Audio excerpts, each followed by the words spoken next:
గుంటూరు జిల్లా తెనాలిలో వైసీపీ నాయకులు రెచ్చిపోతున్నారు. Marispeta 22వ ward YCP councillor Dubai బాబు టీడీపీ జనసేన కార్యకర్తలపై దాడులకు పాల్పడ్డారు. టీడీపీ జనసేన కార్యకర్తల వల్లే వైసీపీకి ఓట్లు పడలేదంటూ కత్తులతో దాడులు చేశారు. ఈ దాడిలో ఓ యువకుడికి తీవ్ర గాయాలయ్యాయి. వైసీపీ దాడులను నిరసిస్తూ కూటమి కార్యకర్తలు పోలీస్ స్టేషన్ ముందు బైఠాయించారు. దాడి చేసిన వారిపై చర్యలు తీసుకోవాలని ధర్నా నిర్వహించారు. వైసీపీ నాయకులపై ఫిర్యాదు చేసినా పోలీసులు పట్టించుకోవడం లేదని ఆగ్రహం వ్యక్తం చేశారు. తమపై దాడి చేసిన వైసీపీ మూకలను కఠినంగా శిక్షించాలని డిమాండ్ చేశారు.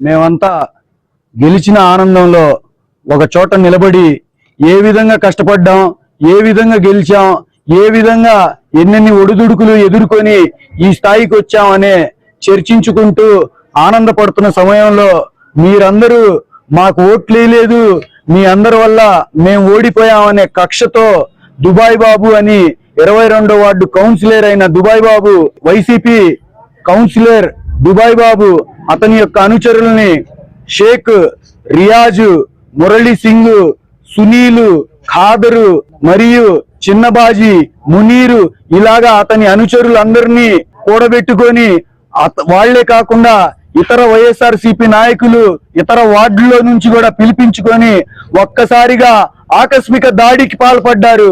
ఆ దాడిలో నా సోదరుడైన షేక్ గౌస్ ని కత్తి లాంటిది తీసుకొచ్చి అతని మీదకి దాడి చేయసాగారు. అతన్ని కాళ్ళు చేతులు ఒకళ్ళకొకళ్ళు పట్టుకొని కత్తితో అతనికి గాయం కూడా చేశారు. పొట్ట మీద గాయం తగిలింది. చిన్న రెప్పపాటున దీంట్లో అతనికి మిస్ అయింది. ఈ యొక్క గొడవల్ని ఈ యొక్క వాటిని సృష్టించి ఇనుప కత్తిని తీసుకొని ఇలాంటి ఆయుధాలు తీసుకొచ్చి వాళ్ళు దాడులకు పాల్పడటం అనేది ఇది చాలా దుర్మార్గం. మాకు పోలీసులు న్యాయం చేస్తారా లేదా అని చెప్పి మేము గట్టిగా ప్రశ్నిస్తున్నాం. ఈ యొక్క వైఎస్ఆర్సీపీ నాయకులకి కొమ్ము కాయటం అనేది పోలీసులు మేము తీవ్రంగా ఖండిస్తున్నాం.